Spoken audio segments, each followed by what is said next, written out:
오늘 이 말씀을 중심으로 마태복음 강의 세 번째, 더 큰 하나님의 뜻에 눈을 뜨라, 더 큰 하나님의 뜻에 눈을 뜨라 라는 제목으로 하나님 말씀 증거하겠습니다. 많은 산악인들의 꿈은 세계에서 가장 높은 히말라야 산맥의 14고봉 14좌를 오르는 것입니다. 히말라야 산맥 그리고 이 카라코람 산맥에 분포한 이 봉우리들은 평균 해발이 8,000m가 넘는 아주 험준한 산들로 오르기도 어렵거니와 또 중간에 사고도 종종 일어나는 악명 높은 산들입니다. 14좌 중 해발 8,092m로 우리에게도 친숙한 이름인 이 안나푸르나, 여러분 들어보셨을 겁니다. 안나푸르나, 히말라야 등정 그러면 많이 등장하는 그 고봉의 이름이 안나푸르나 산입니다. 이 안나푸르나 산은 오르기가 얼마나 어려운지 도전자의 사망률이 25.1%에 이릅니다. 그러니까 평균 4명이 내가 저 산에 오르겠다라고 올라가다가 중간에 이 혹독한 환경 가운데 그만 죽고 마는 것입니다. 사고 내용을 분석해 보면 많은 경우에는 대부분 어떻게든 등반에는 성공합니다. 죽기 살기로 올라가죠. 그런데 성공하고 난 후 하산할 때가 문제입니다. 항상 하산할 때 대부분 사고가 일어납니다. 어떻게든 등정만을 완수하기 위해서 올라갔다가 내려올 때는 너무 늦게 내려와서 어두워져서 길을 잃거나 또 올라갈 때 힘을 너무 많이 쏟아서 내려올 때 탈진해서 기운이 소진해가지고 자칫 헛디뎌서 크레바스라고 하는 깊은 얼음 빙하 틈이 있죠. 그곳에 떨어진다든지 아니면 큰 굴러떨어짐, 낙상으로 사고가 나기도 합니다. 올해 2021년에도 지난 7월 18일에 열 손가락이 없는 장애인으로 최초로 우리나라에 히말라야 14좌를 장애인으로서 완등했던 김홍빈 대장의 경우도 그렇습니다.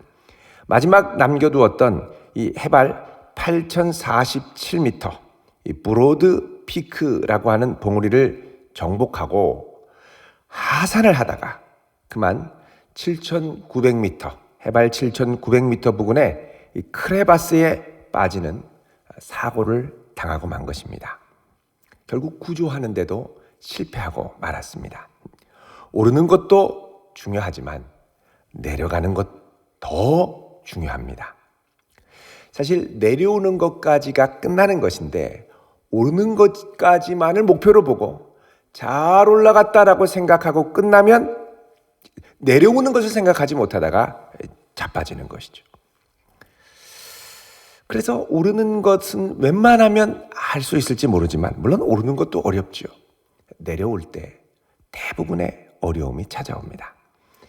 전 서울대학교 항공우주공학과 이 노오현 그리고 김승조 교수가 쓴 이 항공기 사고 분석과 대책이라고 하는 논문이 있습니다.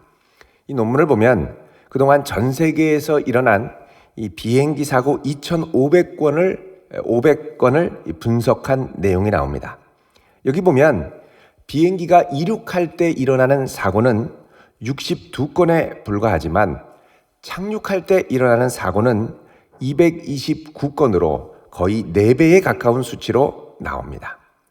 또 비행기가 이륙을 해서 상승할 때는 약 496건의 사고가 일어난다면 하강 비행 때는 795건, 거의 800건에 가까운 사고가 납니다.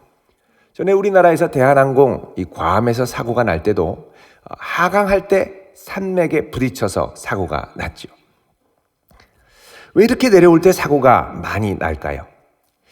착륙 때 일어나는 사건을 분석을 해보면 기계 결함보다는 대부분이 조종사의 판단 실수 비율이 이륙 때에 비해서 무려 2.5배나 늘어납니다. 그러니까 올라갈 때는 정말 긴장하고 주의하고 조심조심해서 올라갑니다만 내려올 때는 이제 다 왔다, 이제 거의 끝났다, 빨리 가서 쉬어야지. 자, 이런 안도감으로 이전처럼 긴장하지 못하고 실수하다가 그만 커다란 대형 사고로 일어나는 겁니다. 우리 인생은 열심히 올라갈 때도 중요하지만 그건 못지않게 얼마나 아름답게 내려올 수 있느냐가 더더욱 중요하건만 많은 경우에는 올라갈 생각만 하고 그 다음엔 뒤도 안 돌아보고 도망가는 경우가 많이 있습니다. 오늘 우리가 묵상하는 마태복음의 족보 중간 부분인 이 6절 중반부부터 11절 여기를 보면 메시아 족보의 하강기에 해당하는 부분입니다.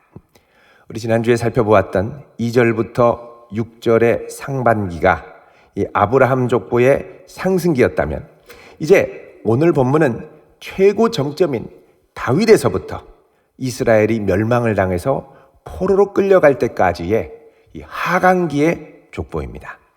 그리고 이제 12절부터는 포로기의 족보가 이어지고 있습니다. 자, 언역의 상승기의 출생 질서로 볼 때는 아주 교만했던 장자들이 탈락이 되고 도리어 믿음으로 하나님을 붙들며 메시아의 족보로 들어오는 이들이 많이 있었습니다. 자격 없고 비천했던 이방의 여인들도 적극적으로 더 나은 믿음의 의를 붙들고 메시아의 족보 안으로 들어왔지요. 자, 이렇게 해서 언약의 상승기인 6절 전반부 끝에는 다윗 왕이라는 표현으로 이 상승기의 절정을 마무리합니다. 여러분, 우리는 여기서 이제 여러 왕들이 나오는데 왕이라는 표현을 쓴 유일한 왕, 다윗 왕에 주목할 필요가 있습니다. 6절 A절에 보면 다윗 왕이 나오는데 그 전으로 보면 왕이란 표현이 하나도 등장하지 않고 있죠. 여러분, 이것은 다윗 왕이 단순히 왕이라는 의미, 통치자라는 의미를 넘어서 보다 하나님 앞에 심원한 왕으로서의 정체성, 아주 깊은 상징적인 의미가 있습니다. 여러분, 성경을 보면 다윗이 왕이라는 표현을 썼던 최초의 표현이 등장합니다. 다윗 왕이라고 썼던 최초로 등장하는 곳이 어디냐 하면 사무엘하 6장 12절이고 그 다음에 이제 7장에 또 한 번 등장합니다. 우리 먼저 사무엘하 6장 12절을 보시면요. 자, 이렇게 표현을 합니다. 어떤 사람이 다윗 왕에게 아뢰어 이르되 여호와께서 하나님의 궤로 말미암아 오벳 에돔의 집과 그의 모든 소유에 복을 주셨다 한지라. 다윗이 가서 하나님의 궤를 기쁨으로 메고 오벳 에돔의 집에서 다윗성으로 올라갈세. 그러죠. 자, 여러분, 여기 이 다윗 왕 처음으로 등장을 하는데 이 왕은 하나님의 언약궤를 모시지 못하고 있는 왕이었습니다. 그런데 하나님의 궤라는 건 하나님의 언약궤, 성궤를 말하고 이 궤를 다윗성으로 모셔드린다는 건 참된 왕이신 하나님을 경외하며 그 왕을 우리의 진짜 왕, 참되신 왕으로 모셔드리고 인정하는 행위입니다. 따라서 6장 12절에 나오는 다윗 왕은 어떤 왕이냐? 참되신 왕이신 여호와 하나님을 왕으로 인정하는 순종하는 왕임을 보여주는 표현입니다. 자, 그 다음에 이제 이 왕이라는 표현이 사무엘하 7장 18절에 등장하는데요. 자, 7장 18절 다윗이 이렇게 얘기를 합니다. 우리 같이 읽어보겠습니다. 473쪽 시작. 다윗 왕이 여호와 앞에 들어가 앉아서 이르되 주 여호와여 나는 누구이오며 내 집은 무엇이기에 나를 여기까지 이르게 하셨나이까. 아멘. 자, 여기 보면 하나님 앞에 하나님, 나는 아무것도 아닌데 어찌 이렇게 크신 은혜를 주셨습니까? 겸손한 왕이죠. 여러분, 이 다윗이 왜 이런 고백을 하냐면 바로 앞에 16절에 하나님이 다윗 언약을 주셨습니다. 내가 내 집과 내 나라가 내 앞에서 영원히 보존되고 내 왕위가 영원히 견고할 것이다. 자, 하나님과의 언약 앞에 하나님이 주군으로, 그리고 이 언약의 수혜자인 다윗은 봉신으로, 하나님의 종으로서의 왕으로 등장하는 겁니다. 그러니까 유일하게 나타난 이 메시아 족보에서 다윗 왕은 세상을 떵떵거리고 세상을 지배하고 세상을 정복하고 호령하는 절대 군주가 아니라 하나님 앞에 순종하는 왕, 언약의 은혜에 감격하는 왕, 하나님의 종으로서의 왕. 자, 이런 왕인 다윗을 하나님이 기뻐하시며 하나님께서 그 다윗에게 주신 축복이 뭐냐? 사무엘하 8장 6절에 보면 이렇게 말씀합니다. 끝에 보면 다윗이 어디로 가든지 여호와께서 이기게 하시니라. 14절도 나오죠. 중간에 보면 다윗이 어디로 가든지 여호와께서 이기게 하시니라. 자, 이런 놀라운 다윗 왕의 모습이 있음에도 불구하고, 자, 오늘 메시아의 족보, 마태복음 1장 6절 중반부 이하에 나오는 이 메시아의 족보에 보면 이런 다윗과 같은 순종하는 왕, 종으로서의 왕, 은혜에 감격하는 왕의 모습은 좀처럼 찾기가 쉽지 않습니다. 물론 선하고 좋은 왕도 일부 있었습니다만 많은 왕들은 도리어 자신이 왕이 되었다는 것에 심취해서 하나님을 참된 왕으로 모시지 않고 오히려 자신의 권세와 힘으로 왕 노릇하려다가 주님이 주신 은혜를 저버리고 언약을 깨뜨리는 데까지 나아가게 되죠. 자, 먼저 오늘 6절 후반부에 나오는 솔로몬 보도록 하겠습니다. 6절 중반부에 보면 이렇게 시작을 하죠.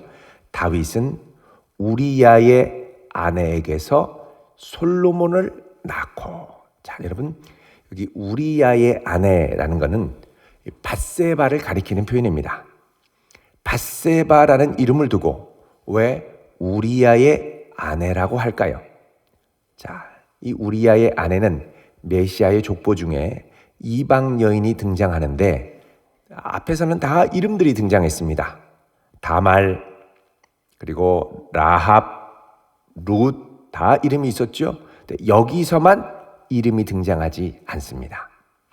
자, 이것은 크게 두 가지 의도로 우리가 생각을 해볼 수가 있습니다. 첫 번째는 이 표현은 다윗은 순종하는 왕, 겸손한 왕이었지만 그러나 완벽한 왕은 아니라 죄인이었다는 사실입니다. 다윗은 하나님 앞에 죄인이었습니다. 우리야의 아내라는 말 자체는 이미 다른 남자의 아내라는 표현이죠. 다윗은 자기의 부하장수 우리야의 아내를 범하여 그 아내를 통하여 자녀를 출생한 것입니다. 자, 이것을 통해 다윗은 나단 선지자를 하나님께서 보내셔서 많이 책망을 하시고 정말 금식하며 간절히 참회합니다만 하나님은 그 아기를 데려가십니다. 그리고 나서 하나님이 긍휼을 베푸셔서 아이를 허락하셨는데 그때 이 밧세바를 통하여 난 아이가 솔로몬입니다. 우리 뒤에 히터를 조금만 틀어주시길 바랍니다. 자, 이 슬픈 가족사 가운데 출생한 솔로몬을 하나님은 나단 선지자를 통해서 새로운 이름을 붙여주시는데 그때 붙여진 이름이 뭐냐? 여디디야라는 이름입니다. 솔로몬의 또 다른 이름 여디디야. 자, 이 여디디야라고 하면 그 뜻이 뭐냐? 여호와께 사랑을 입었다라는 뜻입니다. 여호와께 사랑을 입었다. 다른 말로 하면 하나님은 이런 아픔의 가족사, 죄악의 가족사에 태어난 솔로몬을 사랑하시고 그 가운데 긍휼을 베푸셔서 은혜를 주셨다는 것입니다. 자, 이런 솔로몬은 하나님의 은혜와 사랑을 입어서 여호와의 성전을 건축했고 전례 없는 나라의 가장 큰 중흥기를 맞이했습니다. 하나님은 솔로몬에게 지혜를 주셨을 뿐만 아니라 부귀 영화까지 모두 다 허락하셨죠. 지상에서 사람이 상상할 수 있는 모든 복을 다 받았습니다. 하나님의 은혜와 긍휼 때문에. 그러나 안타깝게도 이 모든 것을 허락받자, 모든 복을 허락받자 솔로몬의 마음에는 하나님이 점점 사라지기 시작했습니다. 결국 그의 노년에는 수많은 여인들을 탐닉하고, 그래서 많은 이방 아내들, 후궁이 300, 처첩이 700, 1000명의 여인들에게 끌려다니며 그 여인들이 섬기는 우상에게 절하기 시작했습니다. 그 안타까운 것은 솔로몬은 하나님이 많은 복을 주셨지만 이 하나님이 주신 복으로 무엇을 추구하며 살 것인가에 대한 더 큰 그림, 빅픽처가 없었습니다. 하나님이 이렇게 많은 복을 주시면 이 주신 복으로 무엇을 추구해야 될까? 여러분, 하나님이 아브라함에게 주신 복이 있죠. 내가 너에게 주는 복으로 말미암아 너의 후손들을 통해서 수많은 이방, 열방의 민족들이 너로 말미암아 복을 얻을 것이다. 그러니까 복의 통로, 축복의 통로로 끝까지 멋지게 쓰임을 받아서 온 세계가 하나님의 나라가 되는 곳으로 끝나야 되는데, 솔로몬은 그 정점에서 한계가 없는 복, 내 힘과 능력에 한계가 없어지자 그 다음부터는 내 마음에 그동안 억제했던 꿈틀거리는 욕망을 추구하기 시작합니다. 여러분, 다윗은 통치의 최절정기에 하나님의 책망이 있었고, 또 하나 하나님이 허락하지 않으신 것이 있었습니다. 그것은 네가 피를 너무 많이 흘려서 여호와의 성전을 짓지 못한다는 것이었죠. 그래서 솔로몬, 이 다윗의 일생 마지막에는 어떻게든 내 다음 때에 아름다운 성전을 잘 짓게 하도록 하기 위해서 자신에게 주신 모든 역량을 동원해서 성전 건축을 위한 재료를 준비하는데 모든 힘을 쏟게 되죠. 그러니까 다윗은 한계 있는 인성이었기 때문에 하나님 앞에 끝까지 신실하게 설 수 있었습니다. 근데 솔로몬은 하나님이 긍휼히 여기셔서 죄악 가운데 출생한 그의 출신을 너무 긍휼히 여겨주셔서 모든 복을 아낌없이 막 다 전무후무하게 쏟아 부어주시자 그 다음엔 내 안에 있는 욕망에 눈을 뜨기 시작한 것입니다. 솔로몬은 당대 건축을 했고요, 자기 궁전도 크게 짓고요, 온 세상에 솔로몬 천하라고 할 만큼 모든 것을 다 이루었습니다. 그 다음엔 하나님이 아브라함에게 주신 그 비전을 성취해야 되는데 모든 복이 다 부어지고 한계가 없을 만큼 모든 걸 다 갖추자 그 다음엔 움직이는 꿈틀대는 욕망에 눈을 떴습니다. 여러분, 사실 이게 문제입니다. 우리가 살아가면서 하나님 앞에 구할 것이 참 많지 않습니까? 정말 이제 하나님이 내 삶에 복을 주지 않으시면 우리는 정말 살아갈 수가 없습니다. 그런데 진짜 내가 구하는 대로 하나님이 모든 복을 다 주시면, 그래서 내 능력에 한계가 없고 내 재물에 한계가 없고 내가 부족함이 없다고 느껴지기 시작하면, 그럼 이제 그걸 갖고 더 큰 하나님의 나라를 위해 달려가고 하나님의 영광을 위해 막 더 열심으로 기쁘게 가야 되는데, 이상하게도 내 에너지가 밖으로 나가는 게 아니라 이 모든 게 내 것이라고 생각하는 순간부터 내 힘과 에너지의 방향은 나를 향해 쏟아지기 시작합니다. 꿈틀대는 욕망을 따라衝動을 갖게 됩니다. 하나님, 저 돈이 없어요. 돈 좀 많이 주세요. 그럼 하나님이 그렇게 돈을 많이 부어주시면 여러분, 그 돈으로 우리가 더욱더 기뻐하는 하나님의 일을 하게 될까요? 많은 돈을 주시면 어떻게 하면 이걸로 더 하나님의 나라를 확장하고 주의 나라를 위해 복음을 전하기 위해 정말 어떻게 해야 될까? 이걸 갖고 고민하며 즐거운 행복한 고민을 해야 되는데 그 다음부터는 이게 꿈틀거리는 거죠. 내가 이 돈으로 뭘 사고 뭘 하고, 그래서 다 나를 위해서 막 쌓아두는 것으로 상상력이 발전하기 시작합니다. 그러니까 더 욕심이 생기죠. 더 눈을 뜨게 되죠. 그러면서 하나님이 점점점 멀어집니다. 복 주시는 건 좋은데 이젠 이 복으로 내가 나의 왕국을 건설하고 싶다는 것이죠. 더 하나님의 음성을 들어야 하는데 그 다음부터는 내 안에 꿈틀대는 소리를 듣기 시작합니다.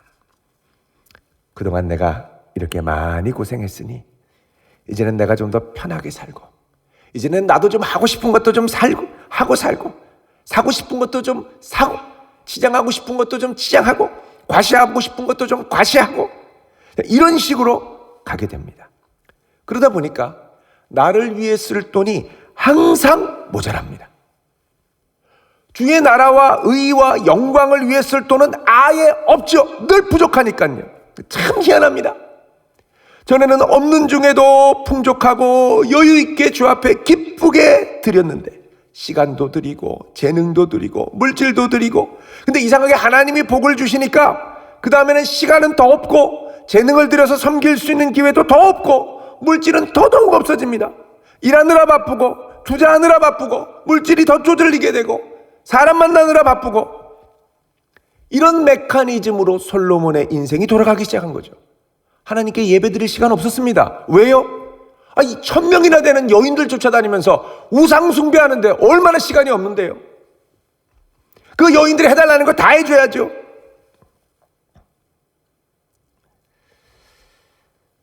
갈라디아서 5장 1절에 보면 그리스도께서 우리를 자유롭게 하려고 자유를 주셨으니 그러므로 굳건하게 서서 다시는 종의 멍에를 매지 말라고 말씀합니다.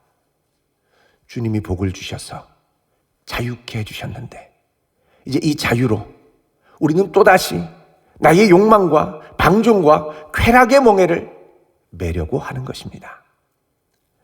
솔로몬이 바로 이런 전철을 받고 하나님이 그렇게 수많은 복을 쏟아부어 주신 그 나라 이스라엘을 다시 기울게 해서 우상 숭배를 하는 나라로 바뀌게 만들기 시작했습니다. 그가 살아생전에 세운 수많은 상당들이 결국 이스라엘을 걸려 넘어지는 걸림돌이 되게 되었죠. 하나님은 이런 솔로몬에게 선지자들을 보내서 계속해서 돌이키라고 말씀하셨습니다. 그러나 솔로몬은 그 말씀을 듣지 않았습니다. 결국 하나님은 하나님의 허락하신 그 복을 거두어 가기로 결정하셨죠. 그래서 그의 아들 르호보암 때 나라가 남왕국 유다와 북왕국 이스라엘로 갈라집니다. 르호보암이 왕이 되니까 르호보암은 하나님을 전심으로 의뢰하기보다는 자기 힘과 권세를 내세우고 싶어 했습니다. 아버지 솔로몬이 그랬던 것처럼 자신도 할 수 있는 한 많은 처첩을 거두려고 했습니다. 6명의 부인과 60명의 처첩을 두었습니다. 이런 사치스러운 생활을 유지하려면 세금을 과도하게 계속 부과해야 됐고, 결국 이것에 반발한 북왕국 이스라엘 10지파가 이것을 반발해서 갈라져 나갔죠. 이때부터 유다는 하나님을 경외하고 더 큰 하나님 나라의 꿈을 찾아가기보다는 왕들이 대부분 자기 욕망을 따라가며 점차 쇠퇴해가기 시작했습니다. 이후 르호보암은 아비야를 낳았습니다. 아비야는 아버지의 모범을 따라 모든 악과 쾌락의 노예로 살았고 결국 3년밖에 통치하지 못하고 그 아들 아사가 왕위를 이었습니다. 이후에 이어지는 이 족보에 아사와 여호사밧이 있지요.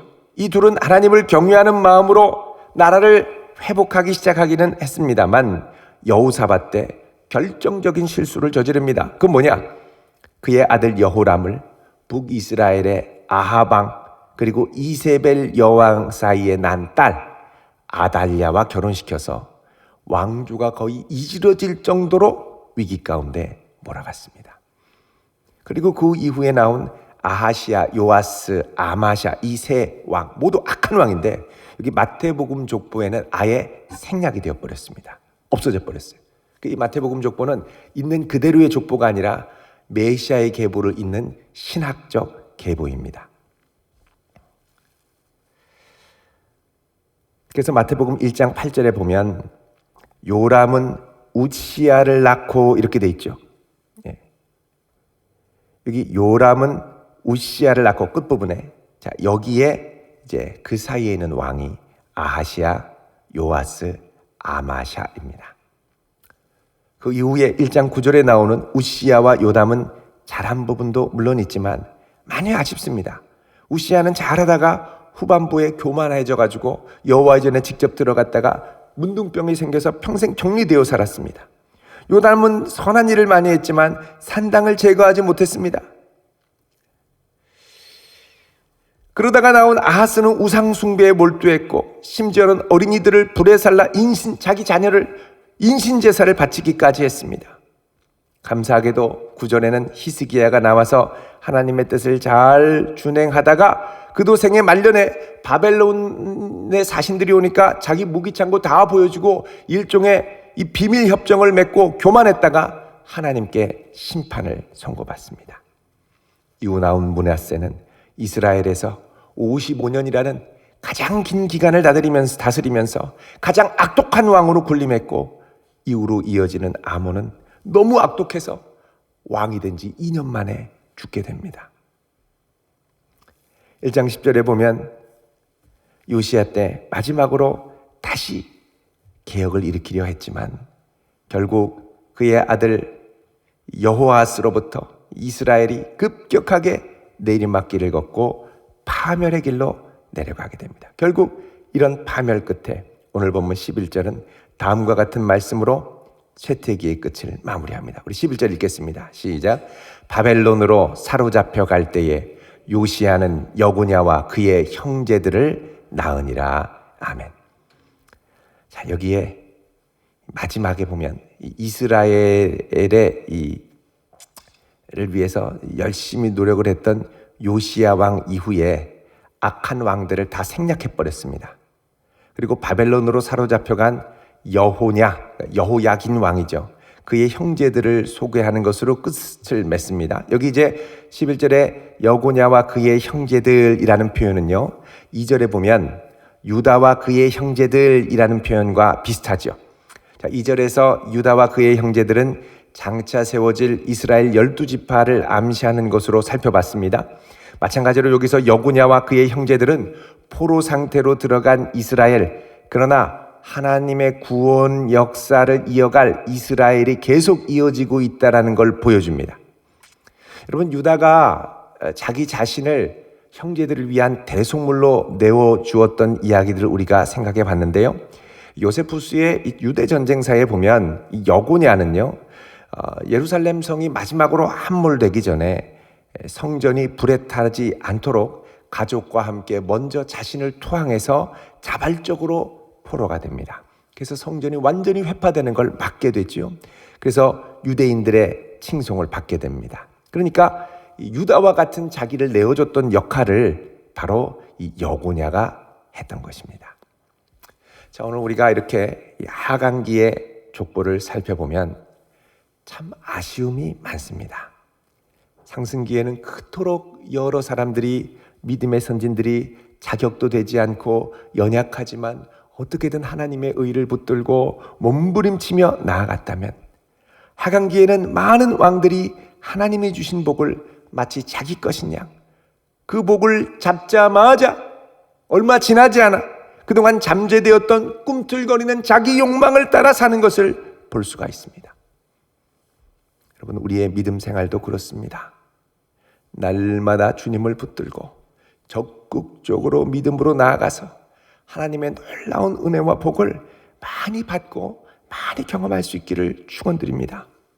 근데 하나님이 이렇게 많은 복을 주셔도 그 이후에 더 큰 하나님 나라의 꿈과 하나님 나라의 비전을 품지 못하면 그동안 내가 살면서 힘들고 어렵고 참고 주변을 비교하면서 늘 이렇게 억눌렸던 이 내 욕망이 깨어나서 그 다음엔 어떻게 되냐?